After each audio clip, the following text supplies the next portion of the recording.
Welcome to MamaFuel, the podcast that fuels every mama's heart, soul, mind, and body, and hopefully sparks a few dreams along the way.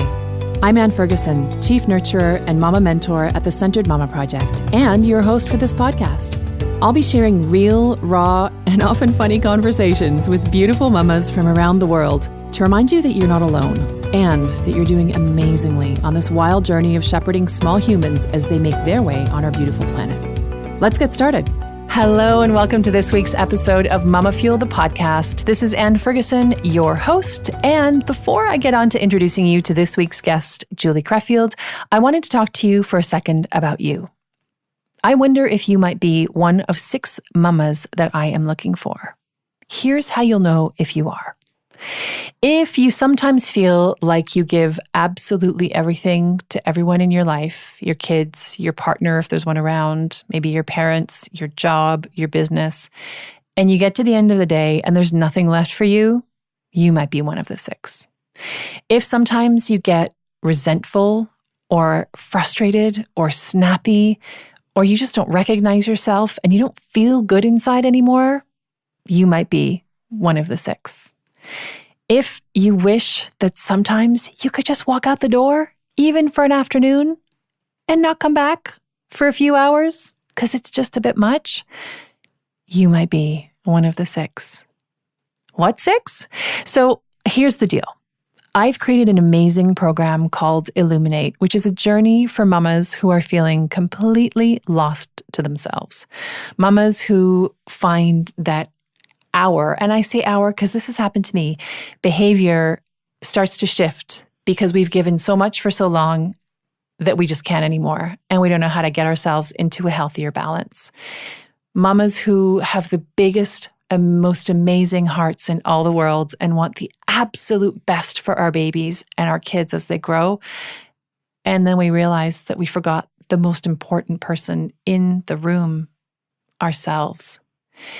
This incredible journey is one that I would love to share with 6 mamas starting later this summer. And for that reason, I have opened for just 2 weeks applications to find the 6, my 6 mamas who will join a pilot program of Illuminate, during which time we will work super closely together on the way that you talk to yourself, the way that you think of yourself, how you consider yourself, how you show up in the world, or you don't, how you create and hold beautiful boundaries around yourself that help protect and conserve your integrity as well as that of everyone around you.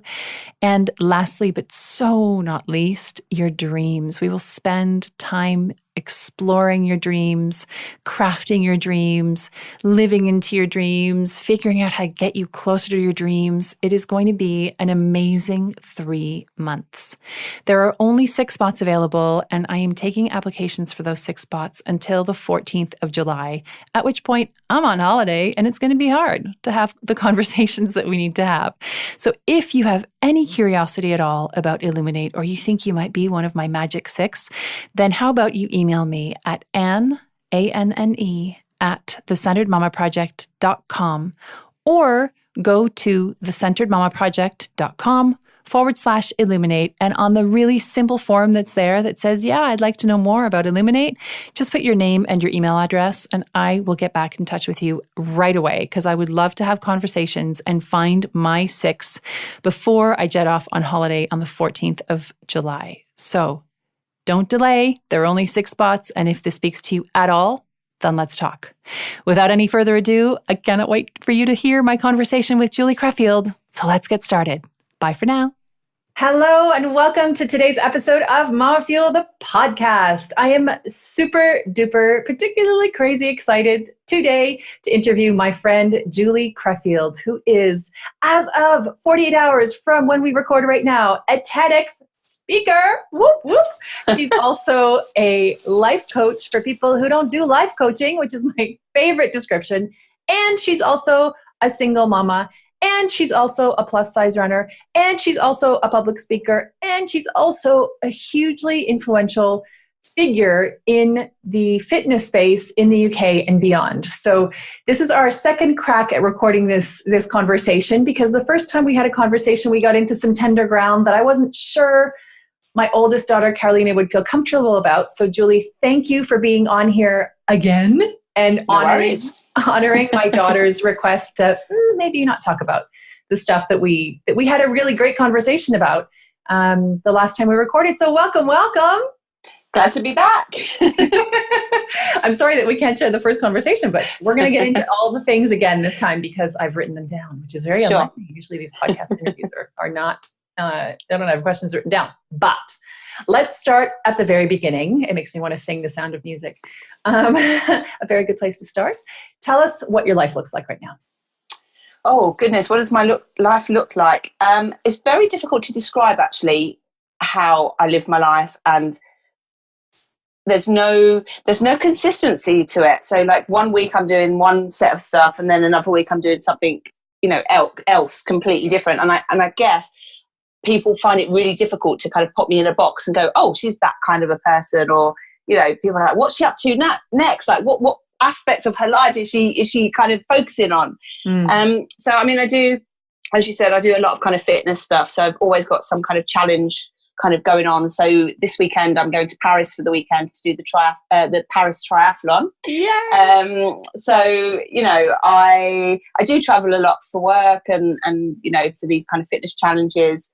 Both overseas and around the UK. So it's just a kind of a logistics game, really, just kind of trying to fit it all in. Because you are a single mama to my 5-year-old Rose. Who is a complete spitfire, confident ball of deliciousness. Every time I see her, she's just, just want to squeeze her if you could hold on to her long enough to give her a cuddle. Yeah. So you are raising Rose on your own in a flat in East London, having come from a not so silver-spooned upbringing. Yeah, absolutely. I come from a very kind of working class background. My granddad worked in the docks, and actually, I speak about this in my TEDx. My nan comes from a family of 18 children. So if you think about the context of that in the time that she was alive, what it would have been to have 18 children growing up in the East End of London. Things like education weren't a given. My nan left school quite early. So kind of I'm really fascinated in kind of how women's roles have changed through the generations in my family. We're all still very down to earth, kind of normal, everyday kind of people.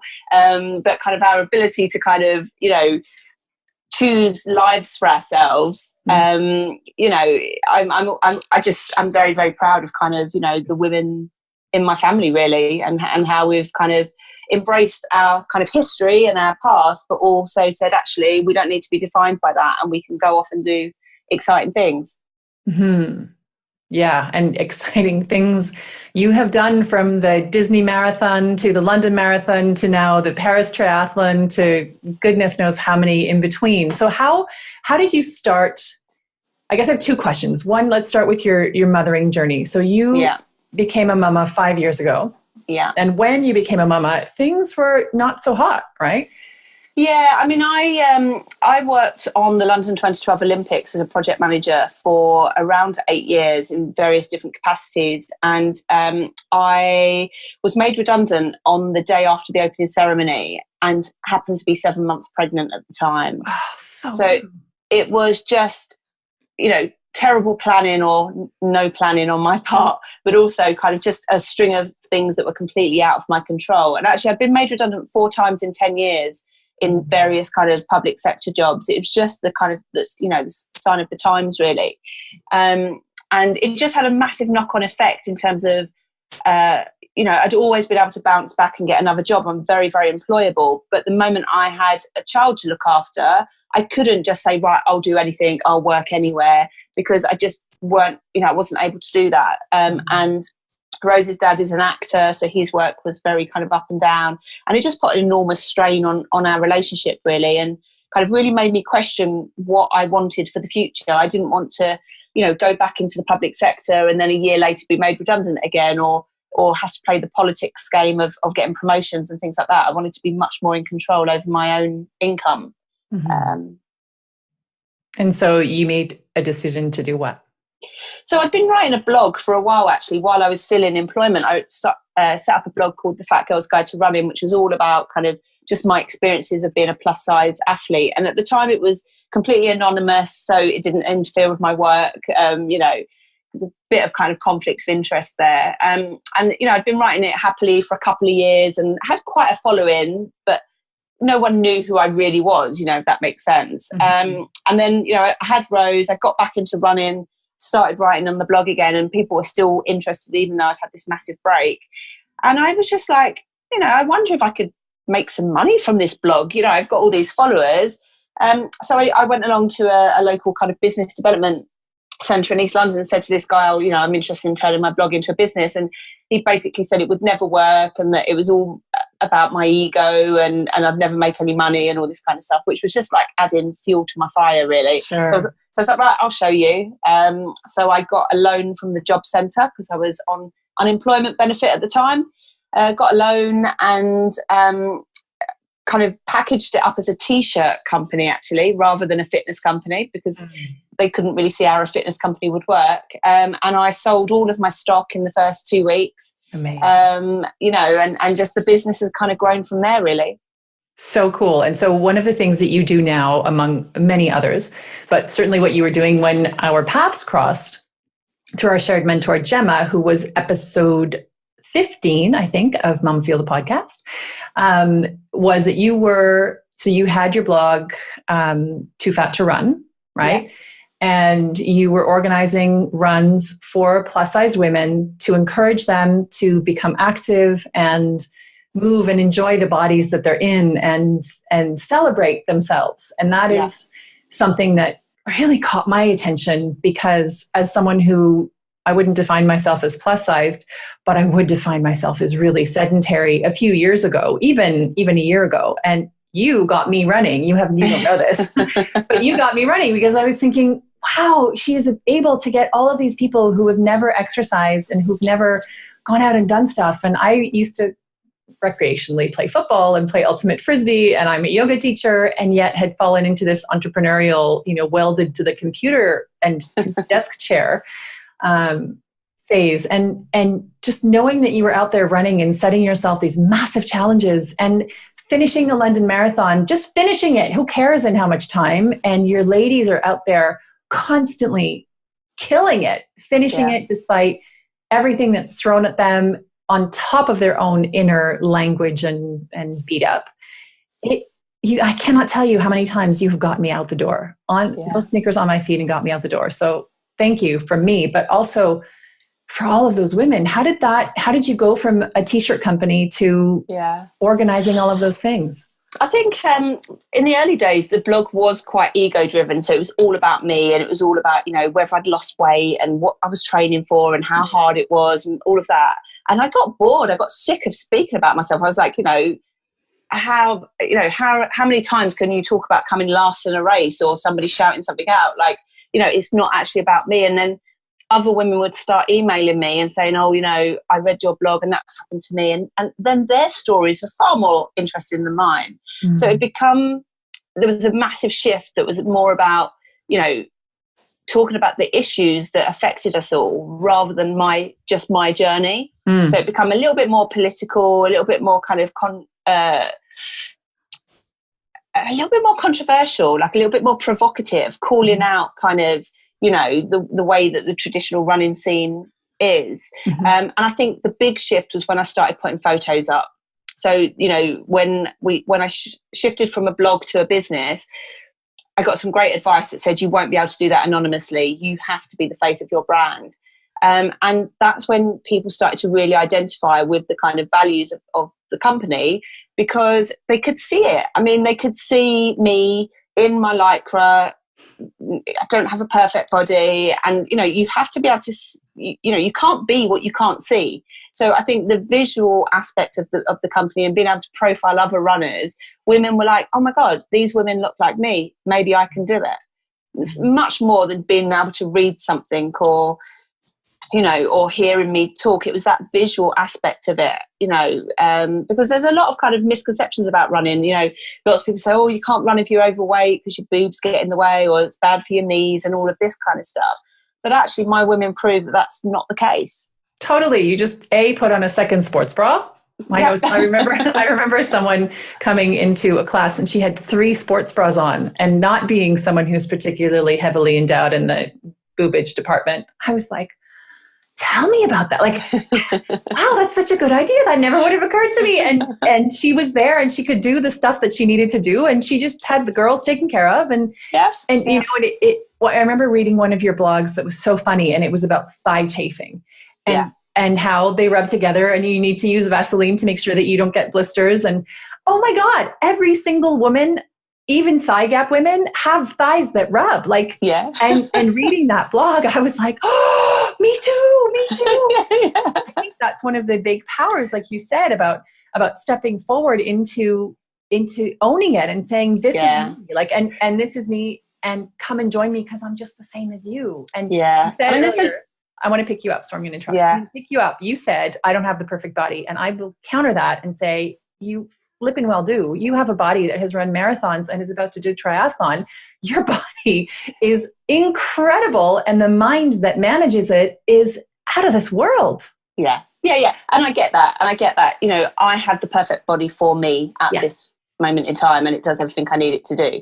But I think there is this thing that the blog did, which I didn't really understand that I was doing, was that I was talking about things that were a little bit taboo. Like, you know, I talk about chafing and people go, oh, or I talk about kind of the fact that a lot of runners wet themselves when they run, you know, women who've got weak bladders, and people go, oh my God, I can't believe you're actually speaking about that. Like, you know, and it just kind of stops the taboo. And also I guess because I do use humor quite a bit, that because I'm not talking about it like, oh my God, I wet myself, how embarrassing. It's more like, you know, it happened.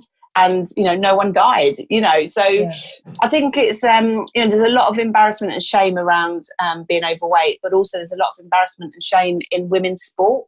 So, you know, there's been a lot of research that's been done around the fact that 2 million fewer women in the UK than men play sport. And it's all to do with the fear of judgment. So this is across the board, regardless of size. Women are not playing sport because they don't want to be seen with red faces. They don't want to have sweaty hair. They don't, you know, and there's a lot of research that was done around kind of the dropout time for girls in sport is around the time that they start to really care about their appearance, you know. So, you know, and there's been schools that have introduced things like hair straighteners in the changing rooms, and it's made a massive difference to the number of girls that will then play sport. Wow. Because they can then fix their hair and put the makeup on afterwards. You know, so it's kind of understanding what those barriers are, really. Wow, it's funny. We were just having a conversation this weekend with my husband and I, and he was saying yesterday how cruel fashion is to women. And he said, you know, even though, you know, there's all of this. It was interesting because I hadn't told him I was talking to you today. I've mentioned you before, but he was saying, you know, there's all this celebration around that advertisers are using different sized bodies and plus size models. And on the one hand, it's great. And yes, it's good to use different sized people. But he said, fundamentally what underpins it, like, aren't people smart enough to see that fundamentally what underpins it is this cruelty towards women and women's bodies, this wanting to change our bodies by removing all the hair, by zipping us. The other day, Instagram gave me an ad, and I just watched it horrified. It was a waist former. So it was a woman who was, you know, quite overweight and had like a sort of a dangly belly. And I watched her zip herself into this thing, and I thought, I would literally faint. I mean, the amount of pressure and constriction on your abdominal, the abdomen. So horrifying. And I mean, the thing is that, I mean, that's the extremes, and I absolutely get that. But it's even down to things like, you know, men automatically have pockets in all of their clothes. Women don't. You know, if you find a dress that has pockets, you think you've won the lottery. You know, so women have to hold a bag because they have to have stuff, which then, you know, is a pain in the backside, and also makes you vulnerable for being, you know, mugged, you know, having your stuff stolen. Whereas men can just put the things they need discreetly into their bags. I mean, you know, women have to kind of do this thing of hiding tampons. You know, you can't just go from your desk to the toilet with your tampon. You have to kind of hide it. Whereas men have pockets. You know, there's you know, it's these subtle things, you know, that just, even when I kind of, as you say, I'm a speaker, and when you do kind of big stage things, you have to have a radio mic, and if you're wearing a dress, then that radio mic has to be clipped to your bra or to your knickers, whereas men have a back pocket or an inside jacket pocket. So there were just, why has the fashion industry not caught up with the fact that women want a little bit of functionality too? Mm-hmm. Yeah, totally. Well, and this brings me to one of the topics that we discussed when we last spoke, which relates to my oldest daughter, who is, I've got approval, green light on this. She's very tall. She's 1.60 m. She's 10. And which puts her at about 5'4", I'm going to say 5'3", 5'4". And she has really, really long legs. And we went shopping for shorts, and it is almost impossible for her to find shorts. And I know you've had this issue with Rose too. Yeah. Almost impossible for her to have shorts that don't expose her butt cheeks. So we do the sit test. So yet on Saturday I said, okay, well, can you sit? How does it feel when you sit down? So there's her on the one side who has a very, sort of narrow hips and that kind of a profile. And then there's our little one who is more like me. So she's got more shape and she's rounder. Same problem with her, that she can't, shorts very quickly look like a pair of underpants because they ride. And she kept saying, I'm going to write to H&M and I'm going to write to Zara and I'm going to write, where are their designers? And I said, I don't know. Let's find out. She said, I'm going to write to them and I'm going to tell them that I want shorts that aren't long because they don't look good, but I don't want them to be so short that I can't sit down. Yeah. I've just recently, actually, since our last conversation, I have bought 2 pairs of denim shorts from the boys section and then cut off that extra little bit of length so that they're somewhere in between the girls and the boys ones. Because the same, I do not want Rose to be walking around in hot pants. No. But equally, she should be able to run around in shorts. Yeah. But literally all of the girl cut denim shorts are too short. They're just too short. Interesting. I think that my daughter would rather be in a pair of hot pants than caught dead wearing a boy's pair of shorts. So maybe I can get some shorts. Yeah. Hopefully I can get some shorts. Yeah. And I just obviously haven't told Rose that they're boys' shorts. I've told her these are what you call cut downs. And I've told her that's what you do. You cut them down to the size you want, and she's cool with that. That's awesome. Oh, that's awesome. That's such a good idea. I'm totally going to do that with the girls probably on Wednesday. I love that idea. But this brings me to, we had a conversation and I nearly took a picture for you because when we last spoke on the podcast that I'm not publishing, you had told me about a t-shirt you found at a clothing manufacturer that said, cute. No, what did it say? It was something naughty like but cute. It was naughty but cute, I think. No, it was cute but insane, or something. Cute but crazy. Cute but crazy. It was cute but crazy. Yeah. And so I saw one on Saturday in a shop and I just about spit. And it said, cute but smart but cute. Yeah.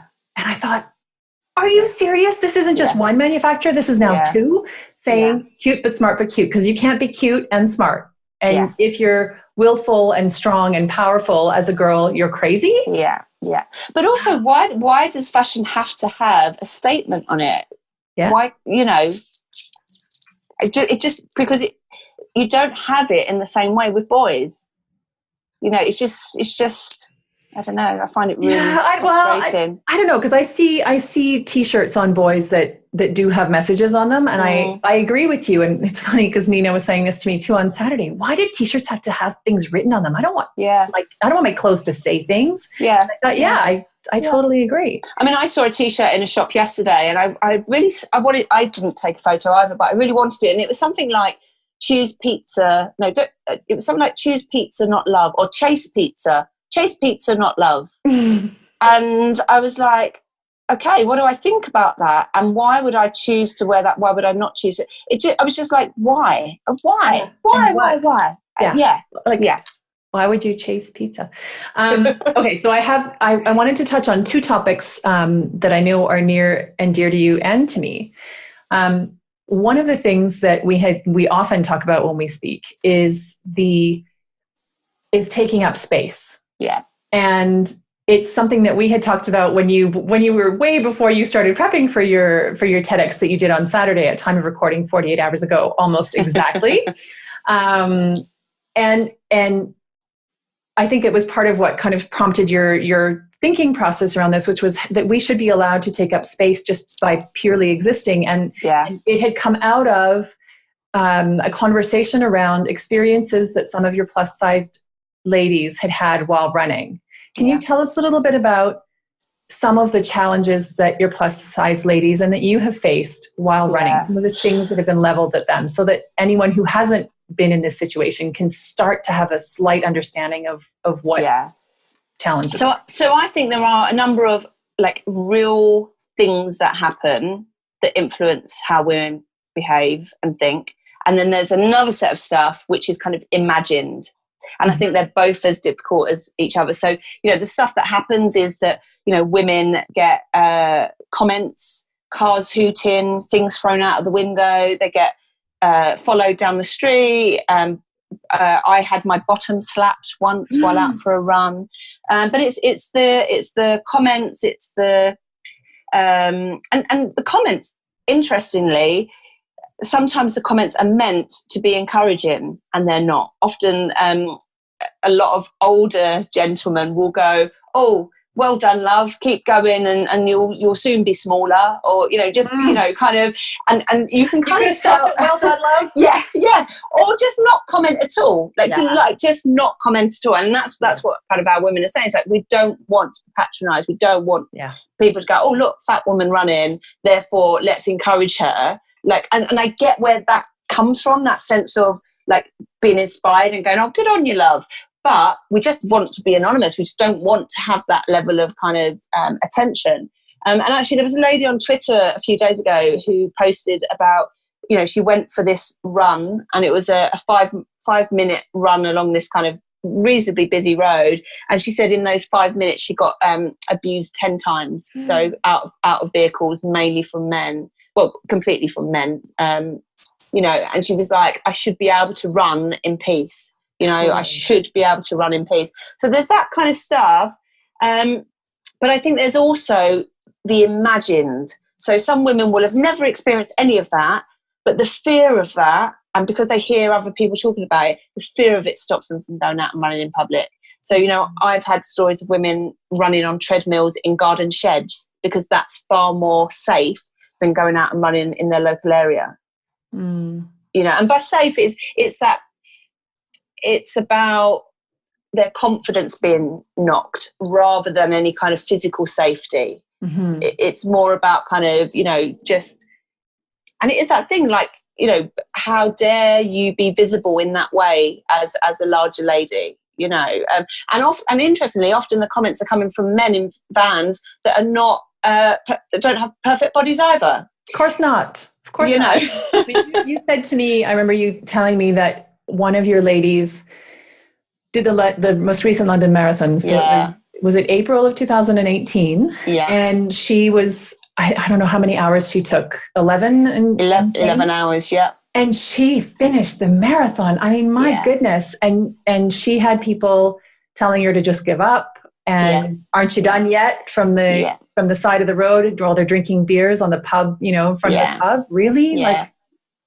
Not in much of a position to comment, are you really? When you're and interestingly, I mean, that post went viral. It had, close to 500,000 hits on the Facebook page and the blog post that I wrote about it, because people were just astonished that on a day that was so special for London and for Londoners and for runners, it's the pinnacle of the running scene in the UK.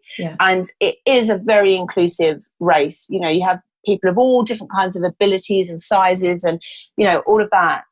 And people were just shocked. I mean, I got so many emails asking me to apologise, and share their best wishes. People quite high profile from different running agencies, who couldn't speak to that lady individually, but knew via me that they could.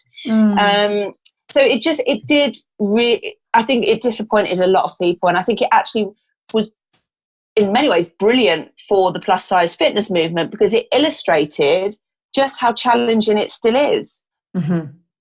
And how did she feel to get some of that? I mean, she was really, she was really overwhelmed. I mean, it was a massive goal for her to be able to achieve that.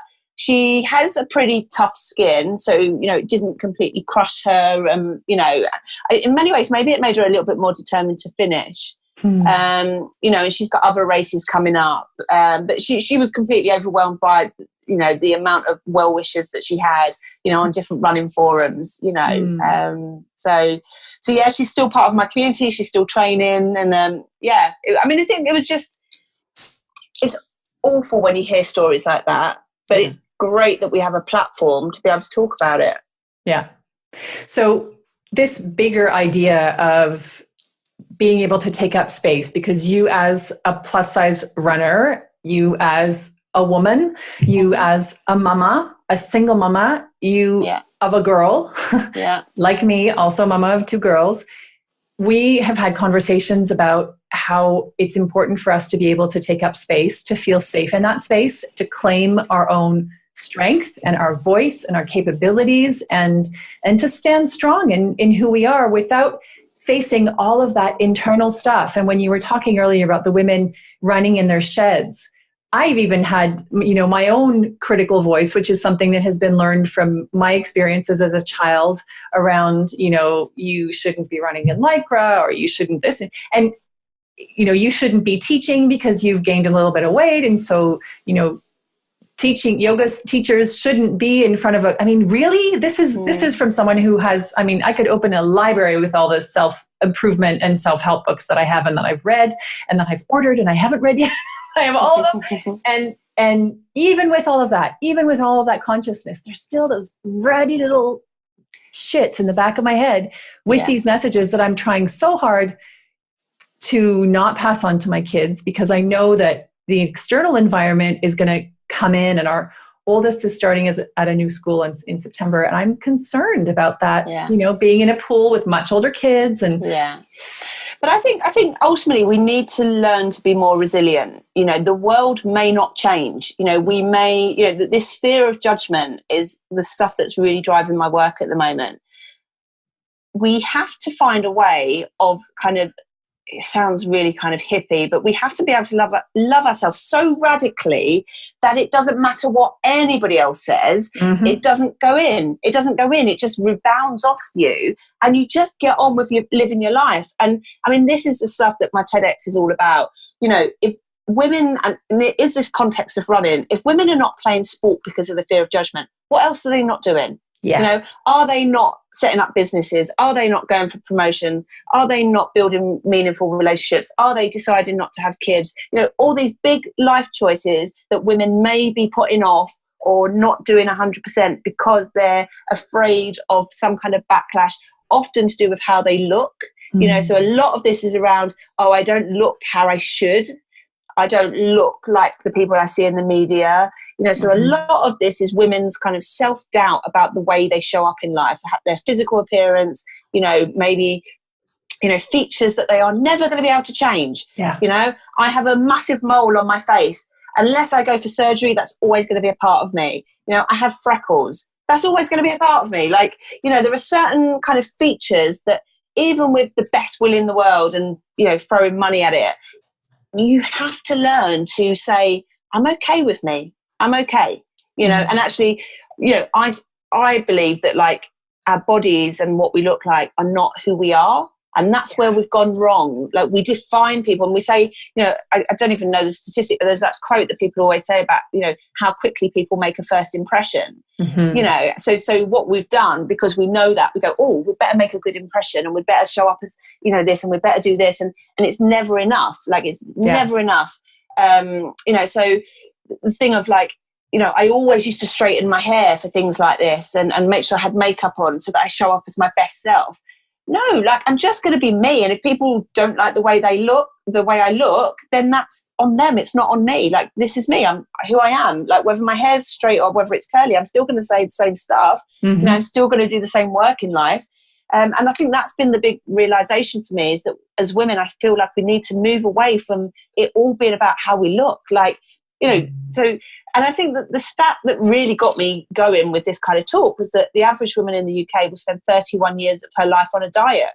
31 years, and if you add up all of those 31 years over the last, say, 3 or 4 decades, what progress could we have made in all kinds of really important areas, in medicine, in science, in arts, in world stuff like world politics, if we weren't worrying about lipstick matching our nail varnish, or hairs on our face, or bulges, or, you know, all of this stuff that we obsess about as women.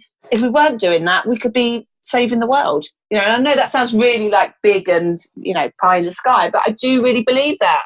Listen, I'm all about pie in the sky. And you've heard me say before that I literally want to change the world by changing how we treat ourselves as women and mothers, and then change how we treat each other. Because it isn't, you know, what you're talking about isn't just, oh, I can hear. Okay, so I'm going to do something I've never done. I'm just going to pause a second because there's a building site next door that's been quiet all day. Except now they've started. So just bear with me 1 second. I'll be right back. Sure. Yeah.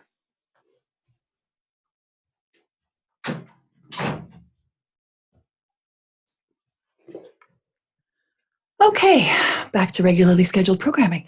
So you were talking about how you know, we need to move away from how we look being the primary filter through which we decide to do and not do things.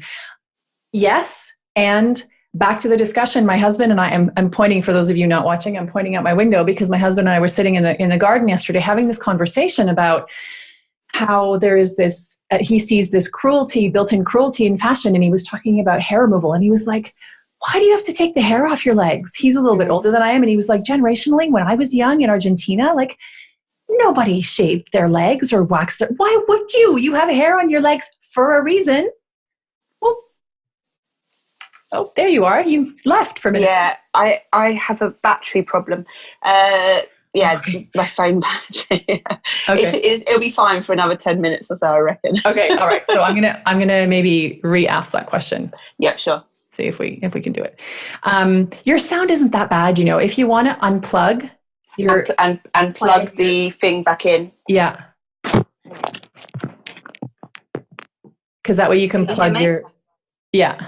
Is that okay? Yeah, it's not as good. It's not as good, but I just can't do both at the same time. Yeah, no. So you know what? Plug your headphones back in. No, plug your battery in, but just come closer. All right.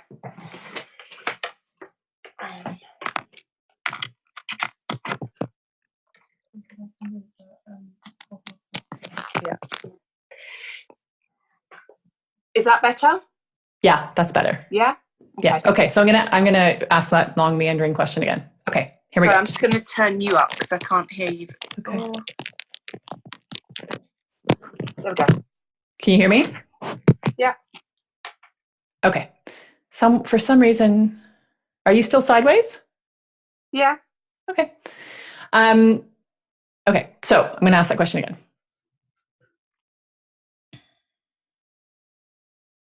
So you were talking about how we as women need to not so much pay attention to how we look and not let that hold us back, which I completely agree with. And also it brings me back to this conversation that I was having in the garden with my husband yesterday about how fashion is cruel to women, and that there are these expectations, not only amongst women, but amongst all people, men and women, about how we all show up and we present ourselves. So there is that aspect of, you know, putting your best foot forward. And, you know, I was having a conversation with my oldest daughter about this. Like, unfortunately, nobody should judge you on your looks, but they do. So there is, to some degree, what do we teach them? Do we teach them, you know, just decide that you don't care, which has a price, right? That carries a price. Or do you conform, which is what makes the norms persist, which is what makes those kind of cruel expectations exist? Do you know what I think it is, though? I think it's about choice. That's the missing thing here. It's about choice. I get to decide when I straighten my hair and when I don't, when I feel like making an effort with my appearance will make a difference to me and to whoever. So it's not like I'm just saying, right, let's stop shaving our legs, let's stop highlighting our hair, let's stop wearing nice clothes. It's saying there's a place for that, and as a woman I get to decide when that's important and when that's not. And to not feel like I have to do it, like it's a requirement for me to show up in a certain way. Like, even in my work as a speaker, you know, there's this kind of unspoken thing that, the more successful you get as a speaker, the tighter your dress is, the higher your heels, and the more expensive all of your stuff is. There's this, and it's like, you can't expect the big fees for speaking unless you're ready to show up with your blow-dried hair and your immaculate makeup and all of that. I will not buy into that, because my message is my thing, not how I look. And I guess because of what I talk about, it would feel really kind of weird to be showing up in that way. Yeah. So I think it's about us saying, I have the courage to not need all of that. And some women will, quite honestly go, I can't come out of my house without makeup because I just wouldn't feel confident. And that's their choice. That is the missing bit for me, is that we should be able to choose. We shouldn't have to feel like we have to conform. Yeah. And as the mama to 2 daughters, it's such an opportunity, isn't it, when you have little girls, to think about all of the things that we do on automatic, because we have a lot of them, right? There is the, coloring the hair as you get older and keeping your nails a certain way. And I mean, I am like totally not. See, but this is the interesting thing. So I enjoy hair and makeup and getting my nails done and having nice clothes as much as the next person. Yeah. But I don't have the time, the money, or the inclination to put that first and foremost, if that makes sense. Because totally. I believe there's more important things for me to do in my life. Yeah. So I would much rather, when I'm training through the week, I had to make a decision a couple of years ago around my hair, because if I want to exercise, it means I'm washing my hair far more frequently than the average woman probably would. And if I cared a bit more about my appearance, I'd probably be straightening my hair all the time. So most of the week, unless I've got an important gig, my hair is like this. It's clean, but it's not styled, because it's not important enough for me, because I would much rather use my time to be doing the work that I'm doing, or to spend time with my daughter, or to, I think as women, we have overwhelm, particularly once you become a parent or you've got kind of caring responsibilities. You just don't have time to do anything, And I remember for the first 6 months of Rose being alive, just never straightening my hair and going, oh my God, I'm such a crap woman because I don't even have time to straighten my own hair. No. So then you have this real guilt around not being a full woman, because we're told we can have it all. We're told, and we see these celebrities, that have kind of, jet setting careers. They've got, they're doing all this humanitarian work. They're fostering children. They've got their own children, and and they look immaculate. So we go, oh, we should be able to do that too. I'm lucky if I can have clean clothes on and brush my teeth. That's progress for me. Yeah, I mean, there is a degree of groupthink going on, I think, around suspension of reality, right? So you describe Angelina Jolie, for instance, right? She has adopted 762 children, and she has, I don't remember how many of her own, and she always looks immaculate, and she does work for the UN, and she does all these things. And what we do to ourselves, the kind of mind screw that we pull over on ourselves, is to omit the fact that she has a team. Yeah. And sometimes quite a big team. And I think that's really interesting, because I also have a team. So I have a cleaner, but I can remember the resistance that I had to having a cleaner. I can remember my ex saying, oh, well, my mum didn't need a cleaner, and people turning up their noses and going, why would you need a cleaner? You've only got a 2-bedroom flat. Because I don't like cleaning, firstly. I'm no good at it, and I would rather use my time in a different way. And I think that's the thing. Like we feel like as normal, average women, we can't employ other people to do the bits of our lives that we don't want to do. And I think that needs to be a big shift. If you go back even 50 years, women didn't always have to work, or it was a different environment. So now we've added work, we've added all the other things we do, like going to the gym. But what are we going to take away? Something has to give. Nothing can give, because everything. You need to be this, sexy goddess who's turned on when it's necessary and who goes and asks for affection and love and sex, and you need to be a professional, and you need to be a phenomenal mom, and you get rewarded for being selfless, which is completely screwed up, because being selfless only leads to you being irritated and resentful and sad and angry and lost, which is the whole entire reason I do my work, because I kind of got to that point. And every single mother that I talked to about this, I was at a conference last weekend, and I was talking to a mama who had a baby in her arms, and I was explaining to her, she said, what do you do? And because we were all talking about the different things that we do. And I started speaking to her, and she stood in the lobby of this conference room from which were pouring 600 people and wept. She just stood there and wept, because with her 3-year-old and her 6-month-old, she was having this moment of recognizing herself that she had lost herself along the way. So clearly, if we're being a sex goddess and an amazing entrepreneur, or a phenomenal ladder climbing employee, and a great mom, and the organizer of all the things for all the people and all the 4-legged beings and all the rest, plus, someone who loves to cook and, keeping a clean house, really, you're right. It's not, certainly in my life, it's not possible. And we've just downsized our team. We had a cleaner. And we also had someone doing school runs for me, because there were a couple of times in the week where Carolina would go for dyslexia support. And in episode number 17, just published today on day of recording this, I talked quite a lot about that journey into discovering dyslexia. And one of the things that I did was, because she was going to get some support for her language twice a week, I had someone take her there. But the problem with hiring university-educated, ambitious young women is that they get jobs.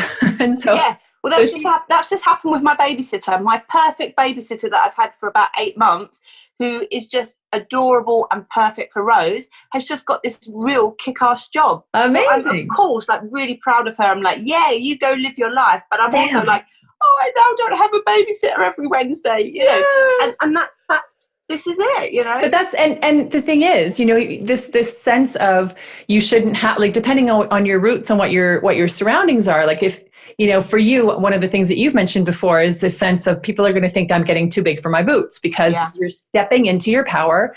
You were on the TEDx stage on Saturday, you're doing these things, you're taking up space, you're claiming and owning the space that you occupy, and you're doing it beautifully, and you're doing it in a real way, with your hair like it looks and your body as it is, and you are strong and powerful and so inspiring.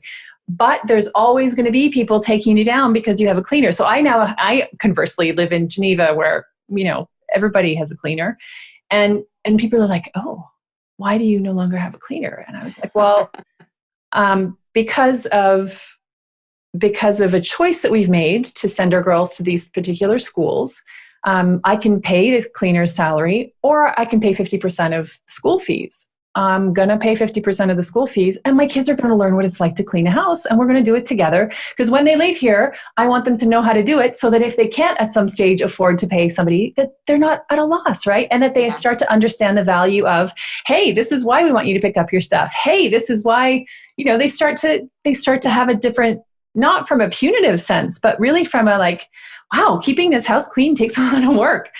I don't love it either. I like having a cleaner, but the reality is right now that's our choice. And that's what what you were saying earlier, what it sparks in me is it's about choice. It's not just about choice as to whether I do, I could choose to do my nails. For people not on video, I have nothing, if they're filed, which currently I've just realized they're not, I'm winning. And makeup is under eye bag hiding concealer is the word I'm looking for, and mascara, and we're done. That is it. To the point where I will forget. I'll forget to take it with me. Yeah. I mean, a lot of people think because of my views that I look down on women that really take good care of their body or are really high maintenance or whatever. I mean, even that is a bit loaded. I respect them just as much as I respect women that choose not to do that. It is absolutely about choice. Yes. And what makes sense for you and what makes you feel confident and happy, but I think because I work with so many overweight women who feel so crap about themselves, a lot of overweight women, particularly because they've had a lifetime of yo-yo dieting, starting, I did a survey recently, which I can't remember the statistics, I'm really bad at all this kind of stuff, but the majority of women said they went on a diet ages 11, 12, 13 God. and have been dieting ever since. So these are women in their 50s and 60s that have been dieting for 40 years. Chances are they're going to remain overweight. Many of them will remain overweight for the rest of their lives. What are they going to do? Feel crap about that for the rest of their lives, or just decide to like themselves? To like themselves and to show up in life and to do these exciting things. And some of the things that I help my clients do, and not even massive things. So people think that I get my clients to run marathons and do triathlons and stuff. Some of them will, but some of them it's like, I had a client who said, I always wanted a pair of Dr. Martens boots. So I said, well, go and get yourself a pair. So she did. And so she now has this pair of Dr. Martens boots that she loves, but she had all these stories in her head about, oh, well, I can't because it's only young people, it's only slim people, it's only trendy people, or it's only, and it's all these small things that, they're the things that bring you joy. So if you're making up all these stories for all these little choices that you think, and that are influenced by other people, but other people might think this, or my mum might say this, or, you're just taking all of the potential joy out of your life. Yeah. For other people who actually probably comment on everything. Yeah, well, I've said this, I don't know how many times I've lost count now. My parenting coach, Leslie Potter, who was one of my earlier episodes, I need to make a list of which episode is which number, but Leslie was in one of the first, I'm going to say she's episode 5 or 6. And she has said to me repeatedly, and I repeat it to anyone who listen, is people are going to think what they think and feel what they feel anyway. You might as well be doing the things that really light you up and make you happy, which brings me to your comment about, women who make choices to spend a lot of time on how they look and who take a lot of care in their appearance. And that may look like someone who's very overweight and looking a specific way. It doesn't mean it has to be polished and shellacked and nails done. And it may not be that. It may be exfoliating her skin every night before she goes to bed. And she might have the most exquisite skin that you might not notice because she's overweight and you might not look at her, but you should. And so it brings me back to choice, yes, but what is driving those choices, right? Yeah. If the choices are being driven by fear, which for most of us, they are. Yeah. Present company included. Yeah, I mean, that is the bottom line. So, and it's the same with kind of food. So, again, people make assumptions that because of the messages of what I do, that I don't believe in healthy eating. I absolutely believe in healthy eating. Of course you do. When it's done from a place of love. If you are living on salads because you hate your body and you hate salads, that's not a position of love. Go and eat some food that you enjoy. Yeah. So I think it's always, I say to my women, are you doing this from a place of love or are you doing it from a place of fear or hatred? Punishment. And it's the same as exercise, So in one of my programs recently, we've had a week looking at joyful movement. And some of the women's like, I do this and I do this and I do this, but actually I don't enjoy any of them. So now we've been looking at all different kinds of, exciting. We had a wonderful lady who is also recorded a TEDx at the same event, who is an aerial performer and does kind of pole fitness. So pole fitness and aerial stuff, all in really seductive kind of, skimpy clothes. And she's a voluptuous plus size woman, and it's been brilliant to show my women what joyful movement looks like. Because for some people, running is not joyful. Yep. Yes, running has become joyful for me, but it's been a slog to get there. It wasn't joyful on the way, that's for sure. Yeah. So, if women are only exercising because they feel like they should, or they feel like, it gives them permission to eat the foods that they want to eat, we have to stop all of that and just start from, is this coming from a position of love? Okay. So I'm going to do a complete pivot here to 2 days before this recording. Take us back, because I know that this has been a long time in the coming, this TEDx that you did on Saturday. And I know that for you, it was really scary and it was stepping way out of your comfort zone, even though you've spoken to large audiences before. This is a whole other level. Talk to me about what the experience was like of getting yourself to the point where you applied, then finding out that you were in the last few chosen, and then finding out that you were selected, and then getting there. Take us quickly through that journey. Maybe not quickly. Take us through that journey. So I've wanted to do a TEDx for a while, probably 2 or 3 years, and I've seen other plus size women do great talks about being plus size, you know, and taking that message out there. But I never could really pinpoint what I wanted my message to be. I didn't want to just tell my story. That wasn't enough for me. And in the last kind of probably 18 months, my business has kind of pivoted a little bit, because I didn't want to just be known as Julie Creffield, plus size athlete, founder of Too Fat to Run, because it limited what I could do. And a lot of my messages are not just for plus size women, and they're definitely not just about running. So I started doing much more kind of life coaching stuff. So the TEDx was, to a certain extent, a little bit strategic. I wanted to have a platform to kind of to help people understand that transition from being just known as a runner to being known as a kind of a life coach, a kind of influencer, a leader in this more broader kind of topic. And the way TEDx's work is they're not always advertised hugely. It's a bit kind of on a whim, you'll find out about it. And that's what happened with the Folkestone one, is that somebody just forwarded it and said, oh, I know you're looking for a TEDx. There's one coming up in Folkestone. Now, I had no connection to Folkestone as an area at all, but the topic was, because each of them are themed, was stepping beyond courage. And I thought, oh, that's a nice topic. So I applied, and my application, you have to do a video. My application was very simple. I think I just said, you know, I'm Julie Creffield, I'm a plus size athlete, and I told them the statistic about more women than men, or less women than men playing sport because of fear. And I said, if women are not playing sport because of fear, what else are they not doing? That was literally my application. Amazing. 1 minute, you know. So it gave me like just open doors really to talk about whatever it was I wanted to do. So the process was quite long-winded in pinning down my message, but it's gone parallel with kind of some new programs that I've started running. And so it's been so timely for me to actually say, right, what am I about? What do I want people to know about me? If that, because I am about scale, if that video gets seen by 1 million women, what message will give the most amount of impact, if that makes sense? You know, so I toyed with doing stuff about anti-diet, and then I toyed about doing stuff about joyful movement, and I was like, you know, what is the core crux of it?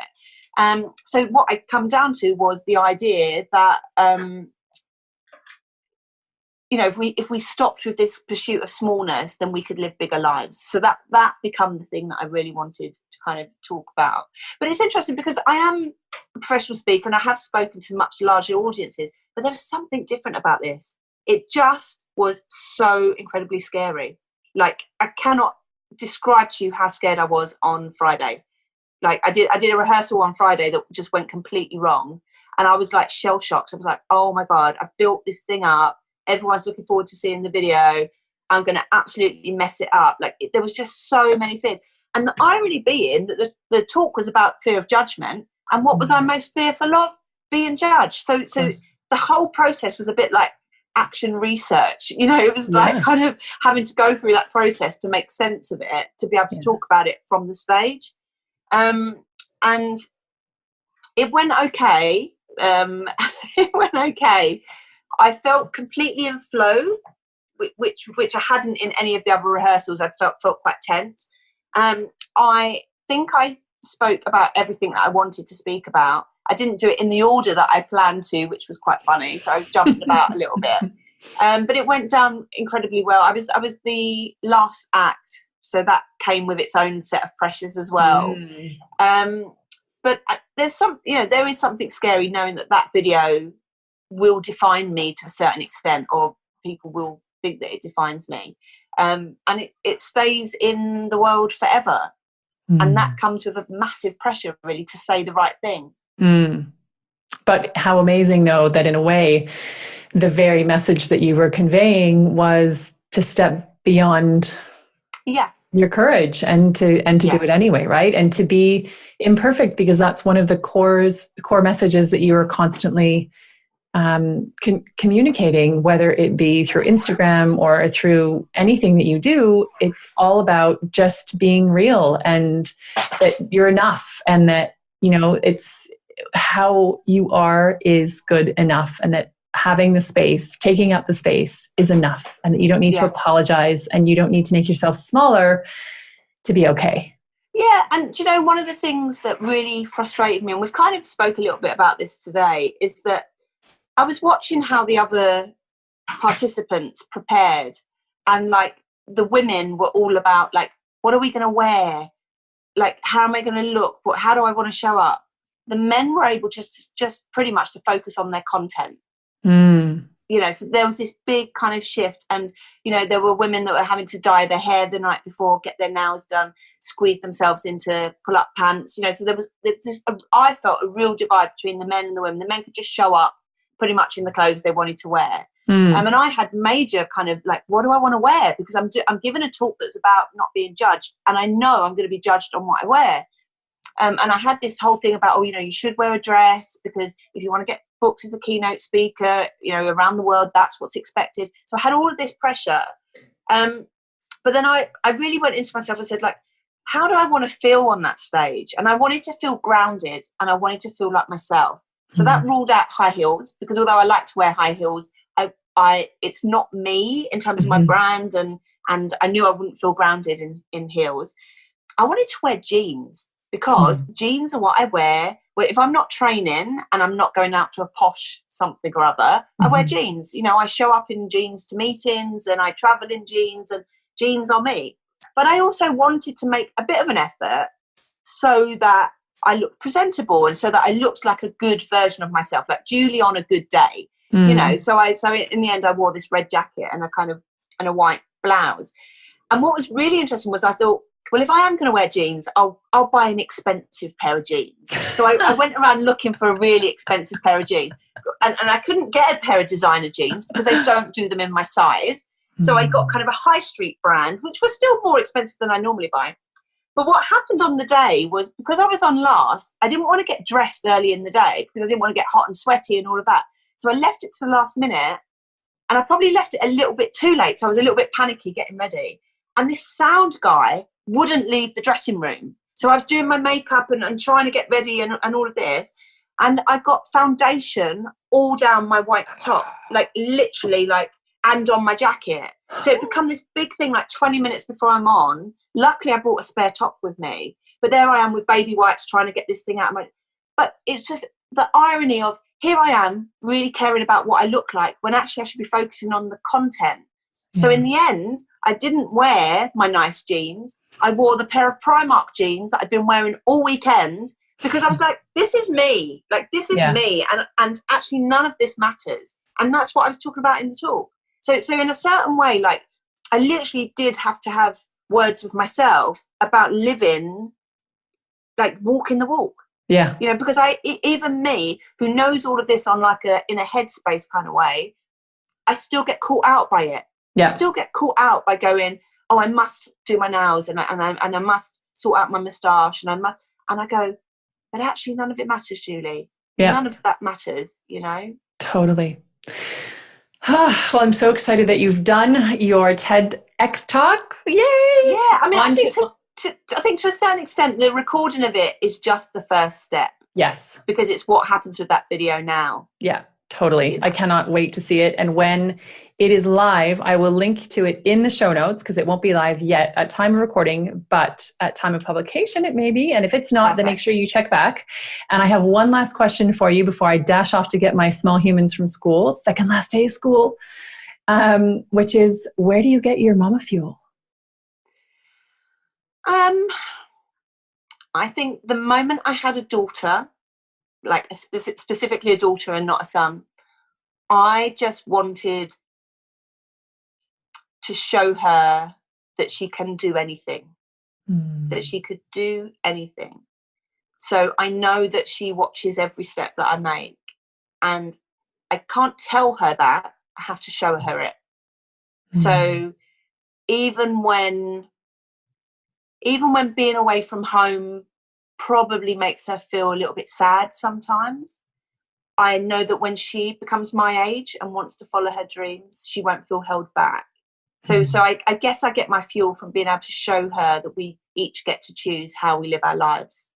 I love that. I love that. And I love how you are and how you show up. And I really want to honor how you take up space. And I've watched you take bigger steps and take bigger in-breaths and really, really expand into the gorgeousness that you are. And I honor that so much because it's such an inspiration to so many women and men probably in so many places that you don't even know about. So yay. And thank you. Thank you for being my guest today on the podcast, for re-recording after I felt that a line had been a little bit, I crossed the line a little bit. So thank you so much. And I look forward to talking to you again because I suspect we might want to do this again sometime.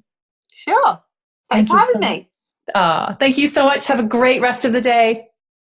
I hope you enjoyed today's episode as much as I loved having the conversation with Julie Creffield. Cheering you on again, Julie, if you're listening, for your amazing accomplishment yesterday at time of recording of finishing the Paris Triathlon. It is amazing and so inspiring.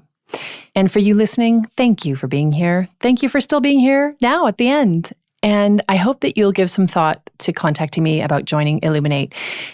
You better be quick, though, because I'm going to be closing applications on the 14th of July. And that is a day that I head off on a family holiday, and it will be much more complicated to have these intro conversations. So if you're interested in joining Illuminate and want to hang out with me really closely and personally with 5 other women, there'll be 6 of you in the pilot program for Illuminate, get in touch with me either through the form at thecenteredmamaproject.com/illuminate or by emailing me personally at Anne, A-N-N-E, at thecenteredmamaproject.com, and I'll get right back to you. Can't wait to hear from you. Have a great week. That's it for today's episode of MamaFuel, the podcast. Thanks for listening. There's a lot more conversation, sharing, and real mama talk happening in our private Facebook group. To join us, go to www.thecenteredmamaproject.com/Facebook and make sure you say hi when you get there. If you like this episode, or if you know a mama who could use a little mama fuel, I'd love you to share this episode and to rate and leave a review. Every comment helps, and it is always a delight to hear from you. Thanks, and bye for now.